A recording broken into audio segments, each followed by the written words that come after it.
There is a quiet epidemic spreading through the hearts of the gifted, the called, the driven. It's not laziness, it's not doubt, it's apology. Apology for dreaming too big, apology for wanting more, apology for stepping into greatness when others have grown comfortable in the shadow. Let me tell you something that may set your spirit free tonight. You do not have to apologize for your ambition. Not today, not ever. Your hunger for impact is not pride, it's purpose. That fire in your bones is not rebellion, it's revelation. The desire you feel to break through barriers, to lift others while rising, to reach the summit of what you know you're capable of. That's not ego, that's eternity calling. We've somehow been taught that to be spiritual means to be small, that humility looks like hiding, that playing low is playing holy. But I want you to understand, there is no virtue in shrinking. There is no godliness in burying the gifts heaven gave you because someone else is uncomfortable with your light. You were not sent here to dim down. You were sent to illuminate. Ambition is not something to be ashamed of. When it is anchored in truth, it becomes sacred. When it is rooted in love, it becomes legacy. When it is used for others, it becomes kingdom work. Do you think the ones who built cathedrals, who healed nations, who stood before kings trembling with truth, do you think they did it by apologizing for their boldness? Absolutely not. They knew they were on assignment, and so are you. Look, stop asking for permission to be powerful. The permission slip was already written in the language of your design. God didn't create you for mediocrity. He created you for movement, for leadership, for excellence. You are not selfish for wanting to build. You are not arrogant for stepping forward. You are responsible, because someone out there is waiting on what you carry. Yes, you'll be misunderstood. Yes, you'll be criticized. Yes, people will try to tame the parts of you that make them confront their own complacency. But that is not your problem to solve. That's their healing to find. Your role is to be faithful. Faithful to the seed planted in your spirit. Faithful to the dream that won't let you sleep. Faithful to the generations counting on your courage. You do not glorify God by staying small. You glorify Him by fully becoming what He designed you to be. Ambition is often misunderstood. To some, it carries the scent of pride or self-interest. But in truth, ambition, when rightly aligned, is a sacred spark placed within us by the Creator Himself. It is the divine invitation to grow, to create, to lead, and to bring order and beauty into the world. When we feel the pull to do more, be more, and rise beyond where we are, that pull isn't selfishness, it's purpose echoing through the chambers of our soul. Consider the story of creation. God didn't stop at forming light and land. He kept building. He saw potential and brought it forth. Then He made man in His image and gave him a command: be fruitful, multiply, subdue the earth. That wasn't a passive calling. It was a charge to expand, to lead, to steward regents. That same spirit breathes in you. Ambition, when born out of obedience, becomes an extension of divine intention. The world doesn't need more apologetic dreamers. It needs people who understand that their drive is not a defect, but a design. That their thirst for impact is not about ego, but about fulfilling a divine assignment. Suppressing ambition doesn't make you more spiritual, it makes you less effective. God gives vision not to flatter us, but to mobilize us. Your ambition is a signpost that something greater has been entrusted to you. We were not made for stagnation. Even the trees reach upward, even rivers push forward.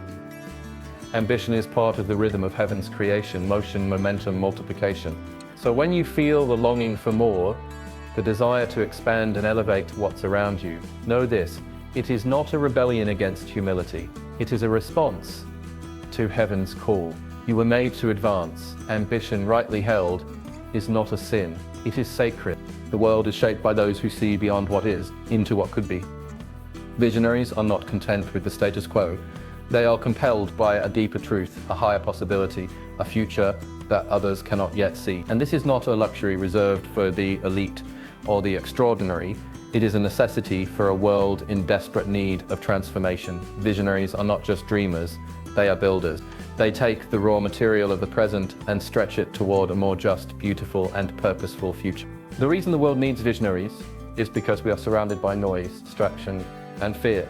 In times like these, clarity becomes a rare and priceless gift. When leaders play small, when the gifted mute their voice, When those with divine insight choose comfort over calling, the world suffers. Visionaries disturb the silence. They disrupt complacency. They call us higher, not for the sake of superiority, but for the sake of service. A visionary sees the cracks in the foundation and imagines how to rebuild it. A visionary walks into chaos and senses the blueprint for order. They don't just see problems, they see purpose in solving them. They carry solutions inside their spirit before the world even knows there's a need. This kind of seeing is not about prediction, it's about alignment. It's about being so in tune with your purpose, so anchored in your identity, that you cannot help but move forward even if you walk alone. The world does not need more spectators. It needs people with vision, conviction, and the audacity to move before everything is certain.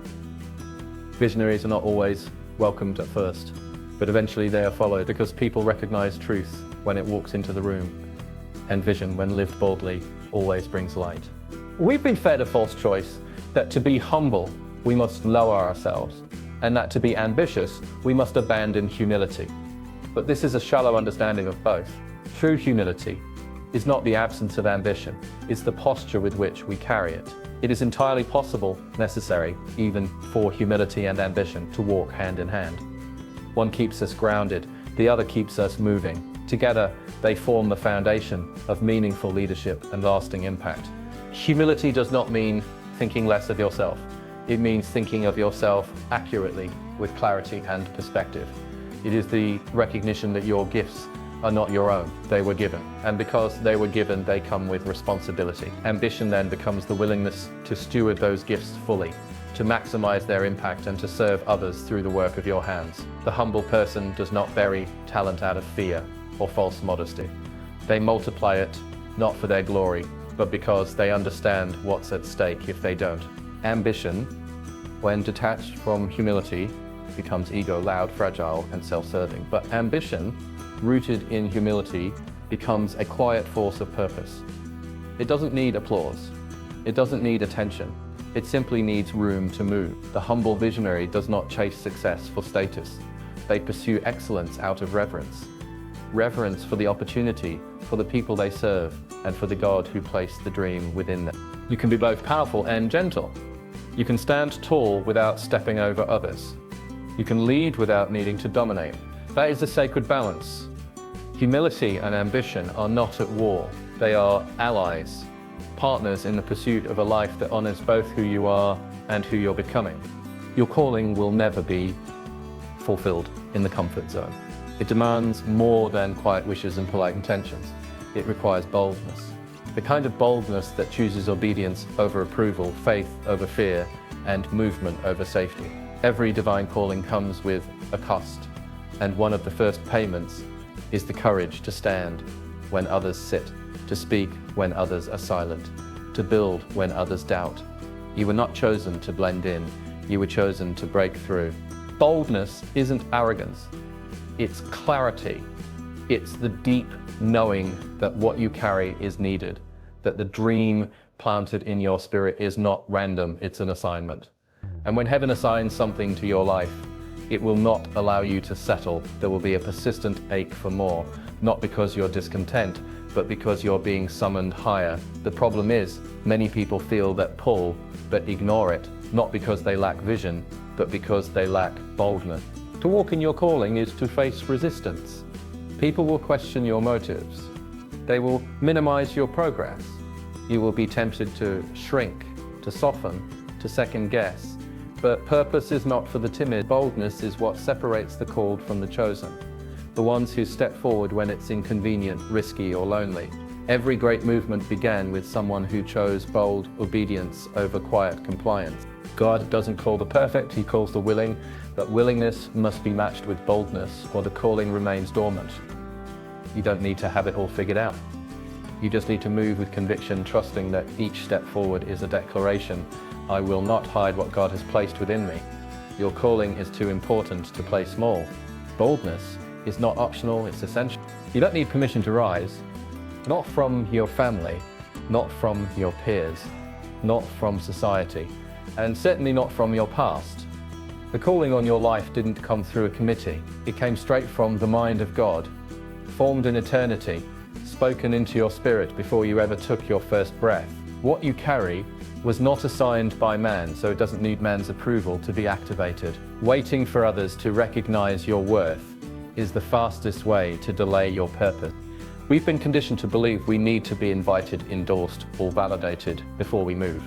But destiny doesn't come with a golden ticket, it comes with conviction. The kind that stirs you at inconvenient hours, that makes you restless in ordinary places, that won't let you settle for what is when you've seen a glimpse of what could be.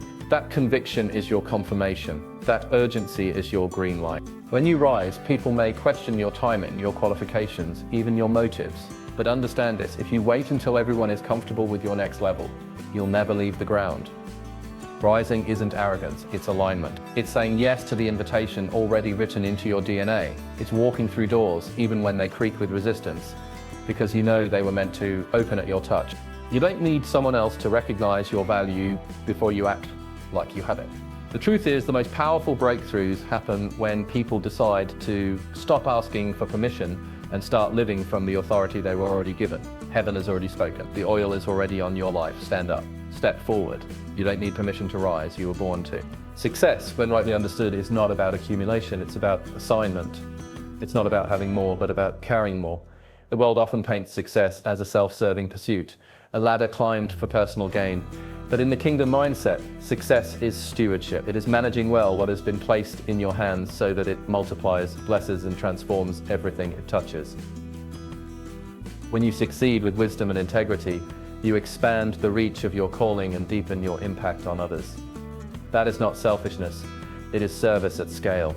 Stewardship begins with the recognition that nothing you have is truly yours. Your gifts, your influence, your platform, your resources, these are entrusted to you. They are tools, not trophies. The moment success becomes a monument to self rather than a ministry to others, it loses its meaning. But when you view your success as a sacred trust, something shifts. You no longer strive to impress, but to invest. You no longer build for applause, but for legacy. You start asking not how much can I gain, but how well can I serve with what I've been given. This doesn't mean success should be feared or avoided. On the contrary, it should be pursued with passion, because when the right people succeed, communities are lifted, lives are changed, and systems are reformed. There is nothing holy about staying small when you're meant to lead. There is nothing noble in rejecting growth when growth can help others flourish. The greater your reach, the greater your responsibility, but also the greater your potential to create real, lasting good. Stewardship is what turns success into significance. It's what separates the ambitious from the impactful.